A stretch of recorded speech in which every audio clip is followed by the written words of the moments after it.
Hello, welcome. How are you doing today? Can you believe this is already our last conference of second grade? Where has the time gone? We have done so much this year, and M has come so far since August and grown in so many areas. So what the plan for today is we are going to go over the scores of 3 different spring assessments, talk about the progress that he's made, and discuss what the plan of action is for the rest of this year and the start of next year. So are there any specific things that you would like to make sure we discuss or cover as we're going through this? All right. Well, if you think of something as we're working through, just let me know. Before we actually dig into the assessment part of today, I do have a few questions that I would like to ask you, just some basic information and habits that will help as I do planning for the rest of this year. Okay? All right, first, does Emmett have access to plenty of books at home that are of his reading ability? Great, good. And does he have a library card? All right, well, these are free and they can be used at any of the libraries around town. I know he would just love to go out and pick out some different books that he can take home because he really loves library time here at school. All right, so next, how much time do you think Emmett spends reading at home? Is this every day or just a couple days a week? Okay, great. This will just help us know a little bit more about the home habits of our students and what habits they've developed, and it'll help to give us some information as we meet with their teachers for next year and do some planning so we know what we need to do to help Emmett be the best reader he can be. So what I have here is a summary sheet of the 3 different assessments we're going to go over today. They show his scores from the fall, winter, and spring testings.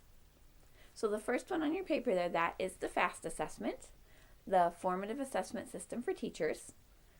This is one of the assessments that our school uses starting in kindergarten, so I'm sure you're already pretty familiar with it.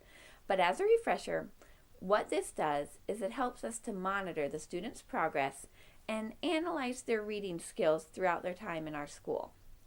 We're able to track and record their scores and chart their progress so we can identify right away any students that are not reading on grade level and may need additional help in specific areas. So in the second grade, this assessment basically consists of Emmett reading from a passage for 1 minute. The number of words read and read correctly is documented, and that is what we use to get our scores. So if you'll look at your sheet here, you can see Emmett's overall scores for each assessment period. In the fall, his score was an 88, which was well above the benchmark of 59 that we would like to see in the fall. On the winter assessment, he increased to 110, again above the benchmark of 87, indicating acceptable performance. So if you'll look, your spring assessment, you'll notice that he decreased a little bit to a score of 103, which is just below the benchmark of 105.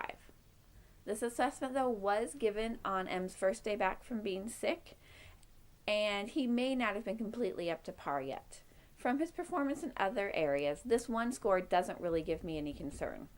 And one of the many benefits of FAST is that the students can be assessed multiple times during the year. So what I could do is I could go back and give this assessment to Emmett again, just to see how well he does, but I'm probably not going to because, as I mentioned, he's doing very well in the other areas, and one score doesn't really have an effect on the overall plan of instruction for him. So do you have any questions over this information? Okay, we're going to move on then. The next one on your list is the BRI, which stands for Basic Reading Inventory.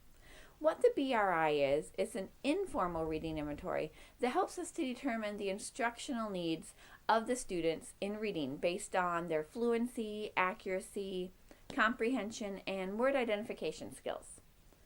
The focus point with the BRI is determining oral reading fluency for the students, and the goal is for the students to be at the 50th percentile or above. So for a second grader, the fall score is 51 words correct per minute to be at the 50th percentile, and Emmett scored a 105, putting him right below the 90th percentile. So really good job there. As we talked about earlier, this is very good, and he's doing a great job of reading and understanding what he reads. His winter scores were also very high for him, this time above the 90th percentile. And because of this, it prompted me to move him on to some more challenging passages. If you'll notice, his spring score did drop a little bit down to a 107, but this score is based on third grade passages. So the score of a 107, when you look at it in comparison to third grade, still puts him right at the 50th percentile for a third grader, indicating that the passages that he's working on, they're challenging to him, but they're not at the frustration level. He's not frustrated when he's reading these. The point is to encourage and challenge him, not to hold him back. And he was definitely ready to move on to more challenging material. And he's doing a great job with it. So do you have any questions over this information? All right then. Well, the last item on your sheet there is the DSA. And the DSA is the Developmental Spelling Analysis. Emma's been taking this one too since kindergarten, so you've probably seen scores like this many times. What this assessment does is it helps us to gauge Emma's understanding and knowledge of word patterns and features. We're able to see how he uses this knowledge to guide his spelling and pronunciation of words. This test is divided into 5 stages, and for second grade, their goal is to have a score of 18 or above in the 3rd stage. This stage is called the within word stage, and here the students they're starting to rely less on patterns and letter by letter sounds and more on chunking and parts of words. So if you look on your sheet there, you'll see that the scores for this section range from a 20 in the fall, 23 in the winter, and a 21 in spring. Possible scores out of 25, so he's doing very well in this section. Well, he's understanding these concepts and he's applying them to his actual work. He has a good understanding of the skills he needs to spell words, and he is continuing developing these skills. We've also done some assessments on the skills addressed in the next stage, which includes things such as doubling last letters, dropping the E before adding a suffix, among other things.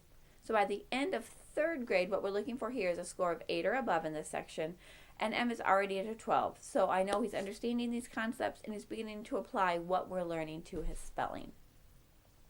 So overall, Emma is doing very well. He has no areas that are standing out as causes for concern and is working above grade level on some concepts. So as we finish out this year and look towards next, this is what our plan is for M. First, we're going to continue to work on grade level instruction. We have another month and a half of classes, and we have plenty of things to learn during this time.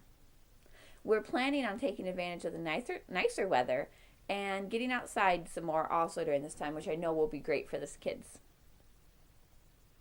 In the next couple of weeks, Emma and a few other students are going to have an introduction to some of the 3rd grade literacy concepts that I feel they're ready for.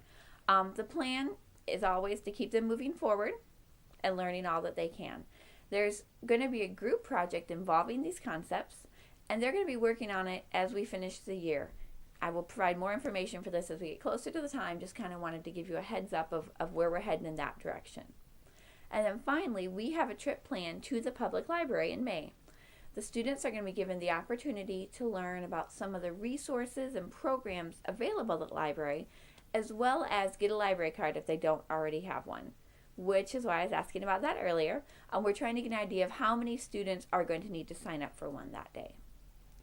And then to go along with our library trip, I'm going to be sending home recommended summer reading lists. These are specific to each student's reading level. They're not going to be the same for everyone in the class. And the books that are on the list are going to be available to check out at the library. So he can use his new library card and take his list to the library and check out some new books to read over the summer. Well, that's all that I have for today. Is there anything I didn't cover that you would like to go over now? Are there any other questions that you have for me? Any concerns as we head into 3rd grade? All right, well, thanks for stopping by and have a great rest of your day.